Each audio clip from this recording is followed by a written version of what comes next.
please give a warm welcome to master filmmaker Nuri Bilge Ceylan.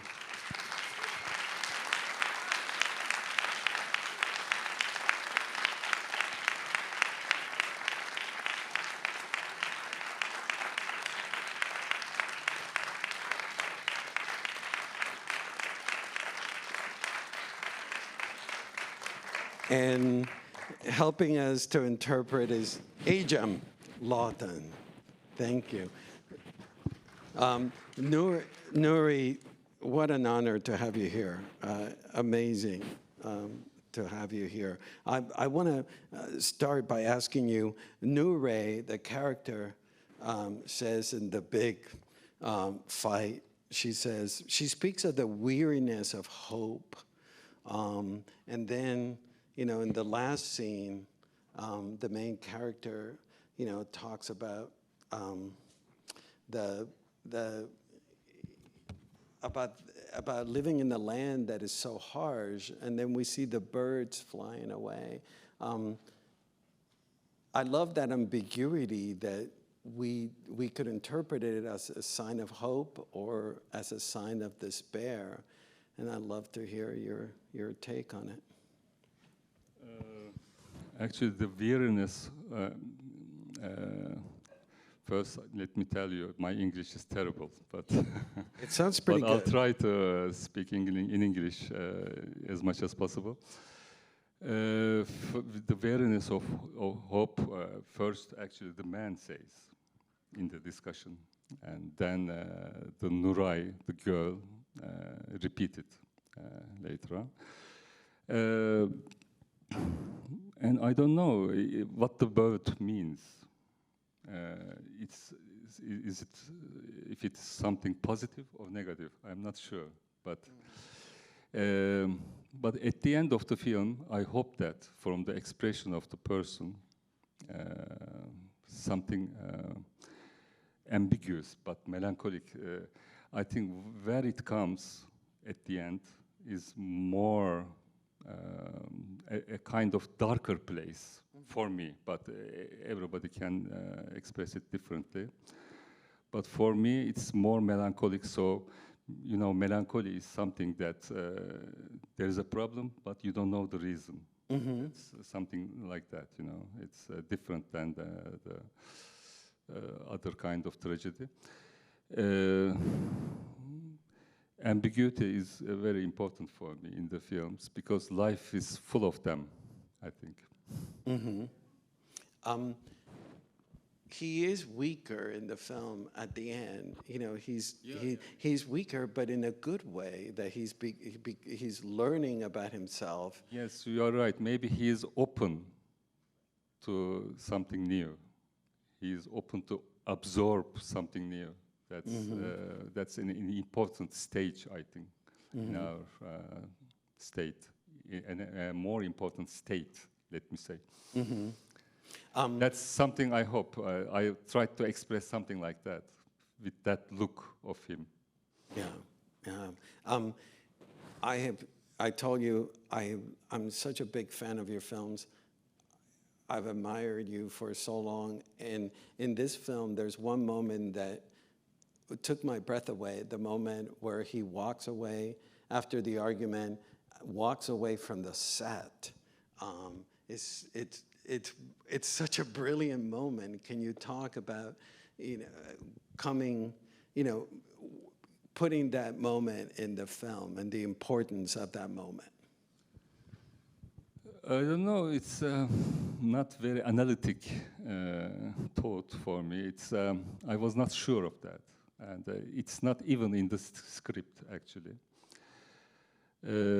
But I shot this type of scenes 3 times in different places of the movie, in different parts of the movie.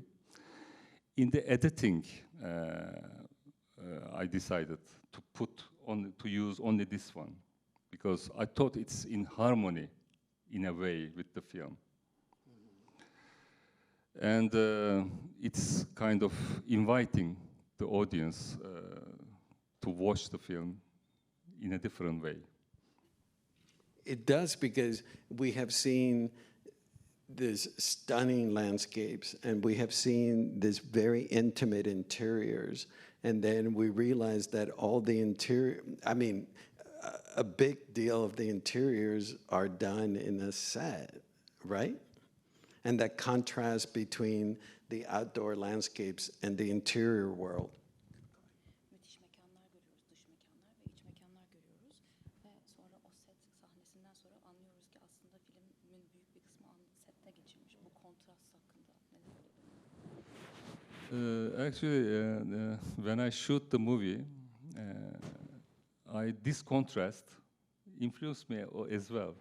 I really forget when I shoot the film that I'm in the set. Suddenly, it surprised me all the time when I go out of the set. And I wanted to share this feeling of mine with the audience as well, in a way. This is maybe one of the reasons, I don't know. Because I started to use this kind of sets quite late. I started it with Winter Sleep. Before, I used to shoot always in the real places. But with Winter Sleep, I started this, and I liked it very much. I think it's better. Before that, I used to believe that the films should be shot in the real places, but it was nonsense, I think. We should search for the reality in different places, not in the location. Can you talk, one of your signatures is the long establishing shots. The opening of this movie is unforgettable. You see him walking towards, in the winter. It's a long establishing shot. Can you talk about the importance of those long shots that you do? I think a long shot is important for me, but it's not always possible. It depends on the acting also. If the acting doesn't work until the end of the shot, you have to cut to make it work, especially in the discussion scenes, because sometimes it doesn't work all the time. If the shot is long, I think it's something like a life for me. But if you cut it, it's like cinema. I prefer the feeling of life. I don't know how to express it in English, but I try to make it as much as possible long shot, but I have to cut it sometimes for the sake of how do you say, inandırıcılık? Believability.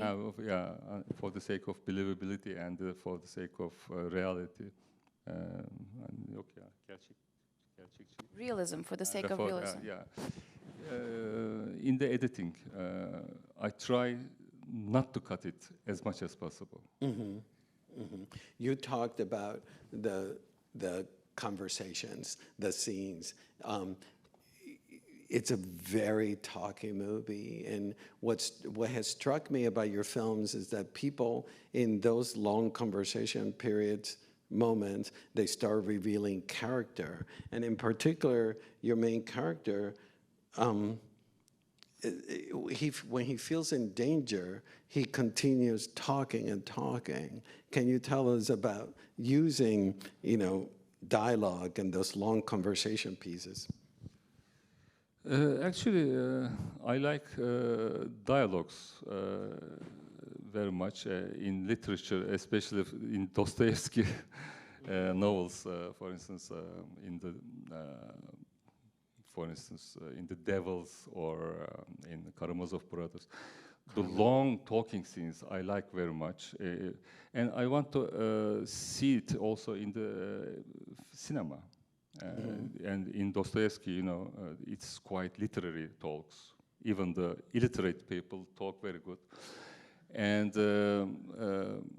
but it's harder to make it work in the cinema because you cannot mend it with your imagination. You have to be much more believable. You have to put more details in cinema to make it work. it's a challenge for me, so I want to try it. I wanted to try it, and if I can succeed to make it work. And it's kind of pushing the audience and myself as a director. So I wanted to try it. But I also like the films which has little dialogue. My first movies was like that. I can, maybe after this, my last 3 movies, which has a lot of dialogue, I can go back to my old style again. Because this was a challenge for me. So I tested myself on it, so I don't know. I'm glad you brought up Dostoevsky. Your films are highly literary. You know, this one in particular reminds me of Chekhov and other Russian writers and novelists. Can you tell us about that influence in your work? You know, when I read Crime and Punishment when I was 19 years old, my life was never the same after that. It influenced me a lot. And I was never get rid of it after that from this influence. And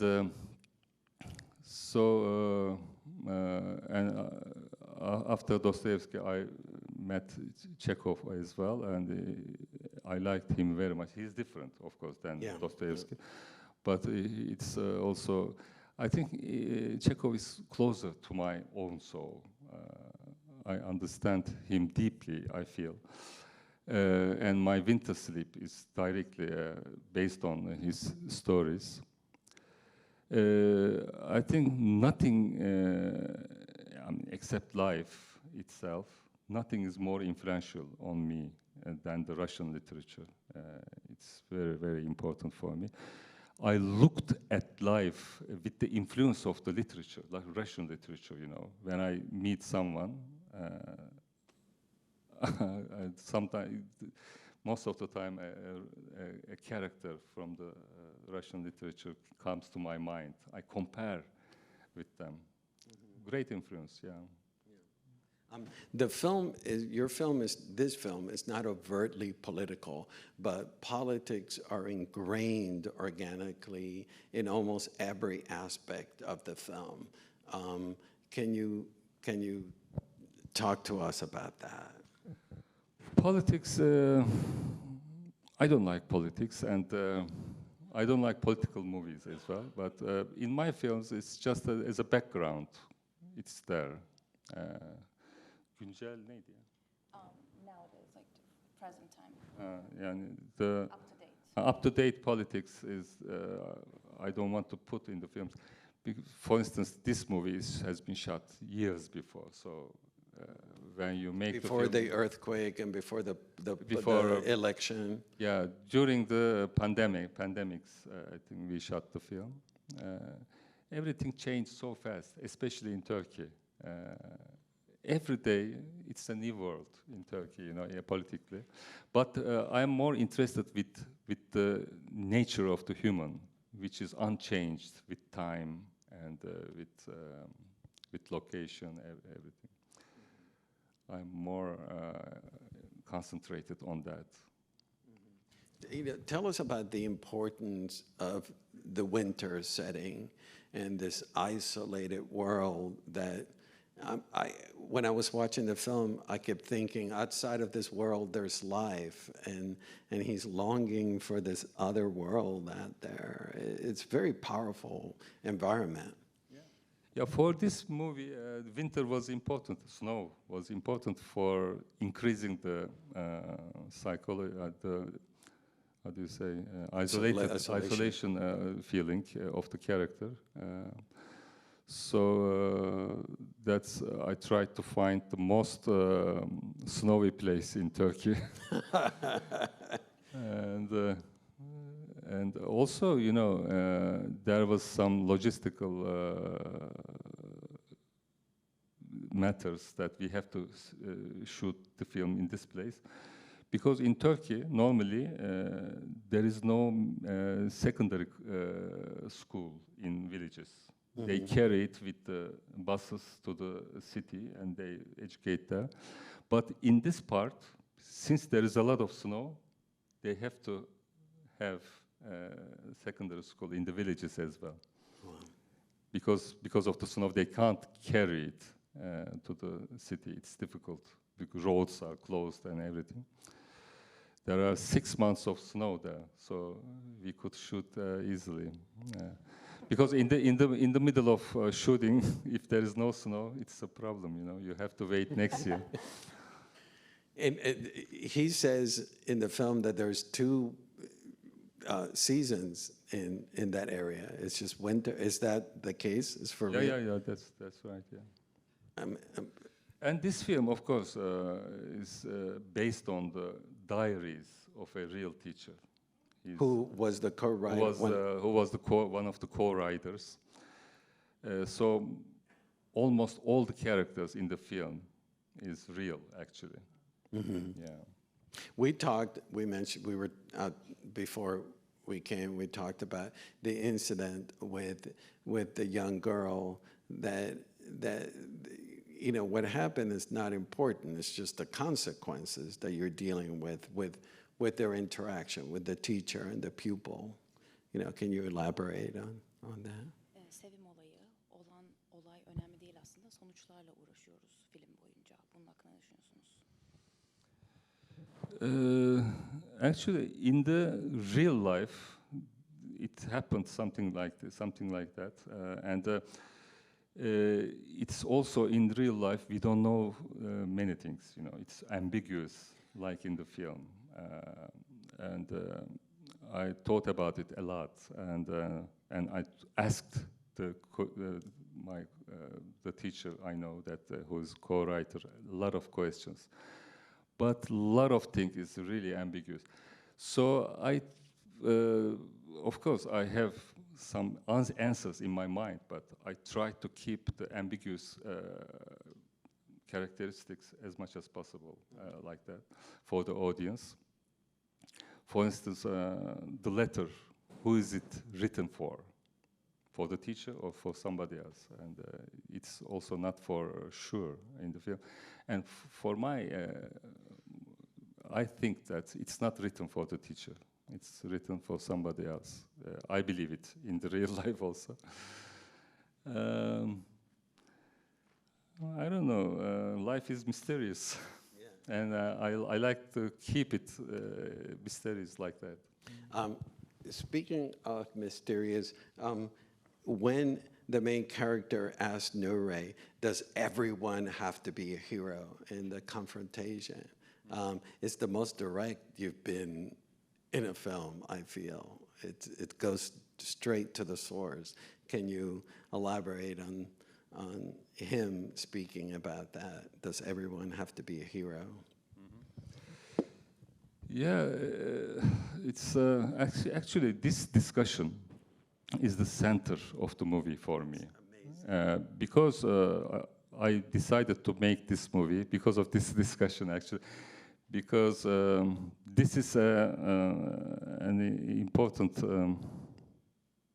matter in my own life as well. As an artist, especially in the countries like Turkey, it's a more politicized country, you know, and people expect the artist to be more political in general. I mean, more sensitive to the political matters, the social matters. But what if the artist, the main thing was not something like that? And then there is a problem. There is a struggle here, you know. I don't know if I expressed correctly. So I was always blamed, or suçlanmak neydi? I was always quite blamed that I'm not so responsible to the social things. So this kind of discussion is important for me, for myself as well. So I started to write the film from this point. Then Yani onun etrafına örüldü bir bakıma bu sahnenin bütün It film. was weaved around that whole subject, the rest of the movie. Tell us about working with the actors, in particular. I'm going to butcher her name, the actress that plays Nuri, who won Best Actress at Cannes for this performance. Tell us about working with them. I think the actors were quite good in this movie because if in such a movie with a lot of dialogue, casting is getting more and more important. If they have to memorize their lines like water running, you know, it's very, very fluent. They should be. Then you can try something new if they know it very well. I think actors didn't make problems for me. They were very good because sometimes because of one actor only, you work days and days and you cannot solve the problem. But I was happy with them this time. But I was very careful in the casting. I was very careful. They're terrific. Tell us about the photographs that he takes. I mean, here's somebody who doesn't like where he's at and is, somewhat jaded, but then the photographs that he takes are so beautiful, and the landscape that he's not fond of he captures them in the photographs so beautifully. These are the photographs of my wife and myself. I'm a photographer as well, and but it was important for me that the photographs show some characteristics of the character also, you know. Which are contradictory in a way. It's not contradictory. It shows that he is the character in the film. He is not interested with the real existence of what he should. Okay. He makes everybody he should one of the members of his own world. I mean, everybody is in the kind of same colony somehow. I don't know if I could express it, but Yeah, you're doing amazing. Yeah. So it shows something about the character, I believe. I mean, if you can read it that way. I want to read you a quote that you said about your films, in particular about boredom. You said, "The films that bore me the most at the beginning have become the most important films in my life." Yes, that's definitely true. I think it's also the same with the human relations. If you love somebody very quickly, you get bored from him more quickly. It's the same with the movies and with the art as well. For instance, when I saw a Tarkovsky film for the first time, I get out of the cinema in the middle. I didn't understand anything. But with time, it became the most important film of my life. Because we are not ready for something, we change and we learn things, So you may dislike a person at the first sight, but with time, if you begin to like him, it's more uzun ömürlü neydi? The longevity is longer. Maybe you like it really. And is that something that you keep in mind when you're making your film? But because I think about the first time I saw this film, it took me, I had to do a lot of work at first to understand and grab the narrative thrust of the film.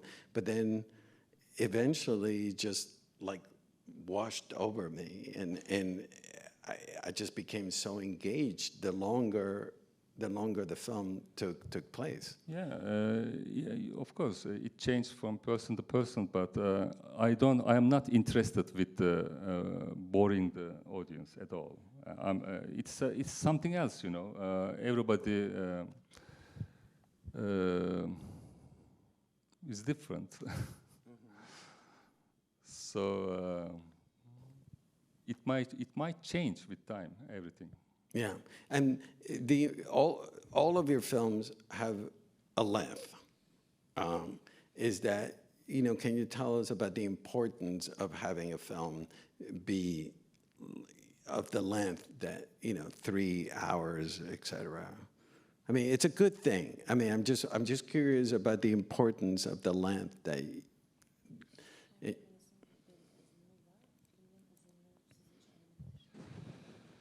When I write and shoot the film, I never think about these things. But when I finish the film, I see that it's a problem. Because, I just said it wasn't a problem. I love the length. But in practical world, it's a problem. Because I never think about, because when you write a novel, for instance, you never think about the length, you know. If the book is thicker, you sell it more expensive. So, but in the film, if it's longer, you have to sell it half price. It's just the opposite. So long films in the industry is an alien. Nobody likes it. The audience don't like it. The distributor hates it. The festival doesn't like it at all because it's really hard to program it. In the industry, nobody likes it, but I never consider these things when I make movies. I just do movies, but when I finish it, you begin to face the reality, you know? Nobody wants it. They don't pay money for it. I spent more effort. I mean, practically, I make 2 films in one time. And you need more energy, more money, but at the end, you sell it half price. It's a contradiction. Well, thanks for being such a committed artist. I have to say, the length of this film, by the time we get to summer, there's a sense of euphoria in me. The fact that the length and what we had undergone, I knew the characters. I wanted to spend more time in this place. It was really important to have the length that you gave us. But I don't really calculate that. But the script of this film was really very long. And I don't like to edit the script that much. I want to shoot it, everything, and in the editing, I like to decide everything. Actually, in the first editing, this film was 5 hours, actually. Wow. And I had to change many things. So it's a new film, actually. The ending was different, and many things was different originally. And are you eventually going to release the original? Oh, no. No. I want to forget them. Especially the most expensive parts of the movie was out, you know. We spent a lot of money for some scenes, and all of them was out. Like, give us you hire a lot of extras, for instance, and there was scenes like that, and they were all cut out in the editing. Yeah. Thank you so much for being here. It's an honor, a true honor. I've been such a big fan for so many years. Thank you. And to finally meet you. Give a warm... Thank you so much. Thank you to Nuri.